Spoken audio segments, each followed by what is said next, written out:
নমস্কার। আজকে আবার আপনাদের সামনে চলে এসেছি একটা বিশেষ ভিডিও নিয়ে। দেখুন, আজকের সময়ে সবথেকে বড় সমস্যা এটা যে আমরা ভাগ্যর উপরে অনেক বেশি বিশ্বাস করি এবং ভাগ্যতে কি রয়েছে, কি না রয়েছে, আমি কি পাবো আর কি না পেতে পারি, সেটা নিয়ে আমাদের চিন্তা ধারণা অটোমেটিক ক্রিয়েট হতেই থাকে। আর এটার জন্য আমরা কোনো সময় চিন্তাতেও পড়ি যে আমাদের ভাগ্য বড় খারাপ। অনেক সময় অনেক আনন্দ থাকি যে ভাগ্যতে অনেক কিছু রয়েছে। একটা ছোট উদাহরণ দিয়ে বলি যে এই ভাগ্য কিভাবে আমাদের আশার সাথে জড়িত আছে এবং ভাগ্য আর আশা কিভাবে একসাথে চলে। এক সন্তানের জন্য সবথেকে বেশি আশা তখন সৃষ্টি হয় যখন তার মা-বাবাদের কাছে প্রচুর সম্পত্তি থাকে এবং যেন তেন প্রকারে সেই সম্পত্তির আশা সেই মা-বাবার জন্যই হোক সেই সন্তান করতে থাকে। কিন্তু সেই অর্থকে সে নিজে কখনো রোজগার করেনি। কিন্তু আশা তার থাকে যে সে অর্থের থেকে সে নিশ্চিতরূপে কিছু না কিছু পাবে। তো মানুষের ভাগ্যে যদিও এটা নেই কিন্তু সে আশা করে রেখেছে যে অন্যের যে ভাগ্যর থেকে যে কষ্ট করে যে জিনিসটা অর্জন করেছে তার অধিকার বা তার অংশ আমাকে চায়। জীবনে দেখবেন যে ভাগ্যকে ধরে রাখার জন্য মানুষ প্রচুর চেষ্টা করে। প্রচুর রকমের যত্ন প্রয়ত্ন করে যে হ্যাঁ, আমাকে এই জিনিসটা চাই বা এই জিনিসটাকে আমাকে আঁকড়ে ধরে রাখতে হবে।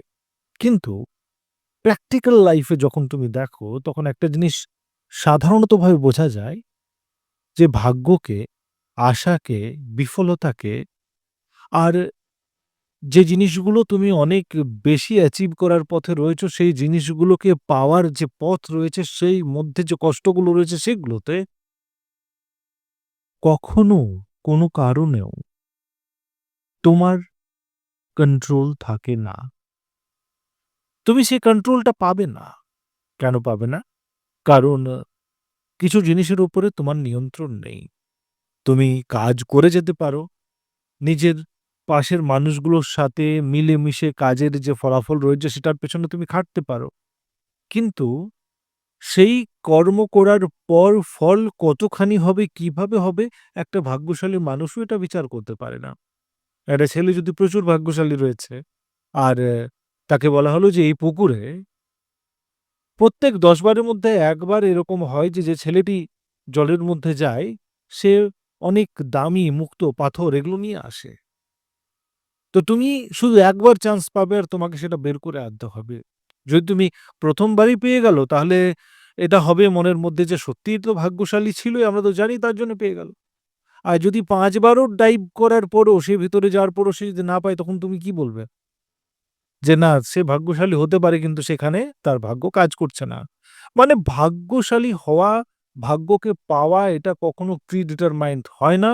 সময়ে এটা বদলতেই থাকে। আর এই বদলটাকে বোঝার জন্য তোমাকে শুধু একটা জিনিসের উপর ফোকাস করতে হবে যে তুমি শুধু কাজগুলোকে নিষ্ঠাবান রূপে করে যাও। ভাগ্য বলে কোনো জিনিস আছে এটা বাস্তব। কিন্তু ভাগ্যর উপরে নিয়ন্ত্রণ আছে কেউ যদি বলেছে তাহলে এটা সবথেকে বড় মিথ্যে কথা।